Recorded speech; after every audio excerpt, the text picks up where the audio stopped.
Hey everybody, Brad Cohen, Harmon Realty, back again, another real estate advice video for you. Today I want to examine the 5-year rule. If you own your home or have ever thought about buying a home, what the 5-year rule is it's a widely accepted concept that you should not sell your home unless you've lived in it for 5 years or owned it for 5 years. The reason being is inside of 5 years, generally speaking, you may not be able to make up your costs on selling. You may end up bringing money to the table. In this video, I wanted to examine why somebody might consider breaking that rule and share a personal anecdote about why I'm doing it myself. The first reason why you might want to consider getting rid of the property inside of that 5-year mark is you see property values in your neighborhood start to skyrocket. Maybe you time the market really well, or maybe all of a sudden there's just a crazy demand for your neighborhood and market conditions shift. If you see property values going up dramatically, then that's the time to sell. This is exactly why I'm selling my personal property right now, is that 2 years ago I bought it, and I bought at the right time. I got really lucky right before they started building out the neighborhood pretty dramatically and before the demand spiked up a lot.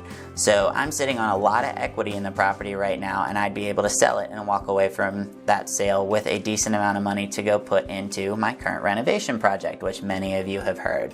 The second reason you might consider selling is if you see the opposite happen in your neighborhood and you start to see property values go down substantially. This is not typically what we're seeing in our market right now, but it's something to be aware of at any time, because if you see your neighbor's house suddenly sell for way less than you were expecting, you might want to do a market analysis, and if you were thinking about a move, now would be the time to do so before those prices go down to the point where you can't.